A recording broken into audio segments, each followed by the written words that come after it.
Assalamualaikum dan salam sejahtera. Tak kenal maka tak cinta. Itulah peribahasa yang sesuai untuk pembuka tirai kita pada segmen kali ini.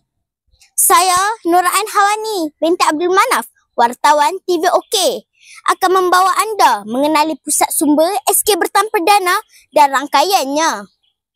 Pusat Sumber SK Bertam Perdana menjadi nadi penggerak budaya ilmu sekolah PSS dan rangkaian pusat sumber di sekolah ini mempunyai peranan penting dalam membentuk budaya ilmu di sekolah ini. Sebaik saja anda melangkahkan kaki ke pusat sumber sekolah, anda akan dapat melihat sudut galeri sejarah yang sangat unik ini. Terdapat pelbagai koleksi pakaian etnik di ruang ini. Terdapat juga pelbagai alat dan keperluan harian yang digunakan sejak zaman dahulu dan ada yang masih boleh digunakan sehingga zaman sekarang. Di sudut ini juga terdapat sudut ruang niaga pengawas pusat sumber. Pengawas sekolah akan menjual yakut semasa waktu rehat. Wang keuntungan akan digunakan untuk pelbagai aktiviti pengawas. Ini pula ruang sirkulasi pusat sumber. Operasi pinjam pulang dilakukan di sini. Pada waktu lain, ruang di hadapan ini akan berfungsi sebagai tempat guru-guru menjalankan sesi pengajaran, mesyuarat, taklimat, bengkel dan sebagainya. Ini pula ruang karel yang menjadi tumpuan pengunjung pusat sumber SK Bertam Perdana.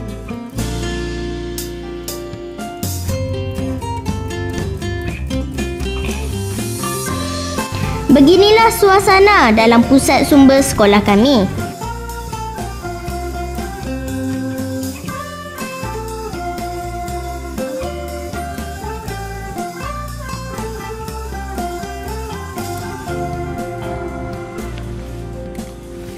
Baiklah kawan-kawan, ini merupakan koleksi pakaian yang terdapat di studio kami.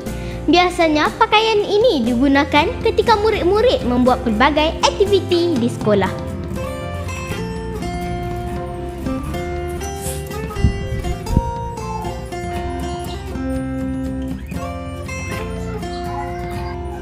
Sekarang ini saya berada di laman Minda Sihat.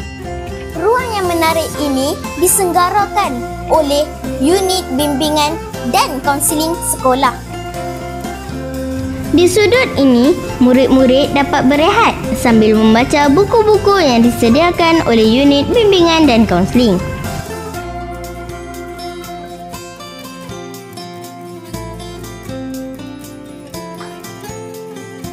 Rangkaian seterusnya ialah Galeri PIBG. Sudut ini sudut yang nyaman dan menenangkan minda.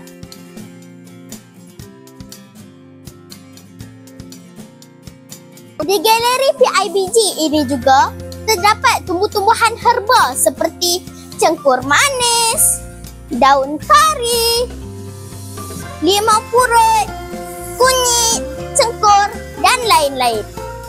Maklumat-maklumat ini dapat menambah pengetahuan murid-murid di sekolah SK Bertam Perdana. Sekarang ini saya berada di Galeri Bola Sepak. Galeri ini merupakan galeri bola sepak akademik Tunas Seberang Perai Utara 2, merupakan program pembangunan bola sepak negara. Terdapat maklumat penubuhan galeri, sejarah akademik Tunas bola sepak, hadiah-hadiah kemenangan dan galeri gambar-gambar aktiviti bola sepak sekolah kami.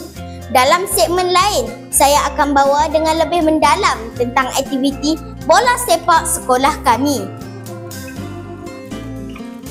Okey kawan-kawan, kita sekarang berada di Surau Zul Nurain yang juga menjadi rangkaian pusat sumber sekolah.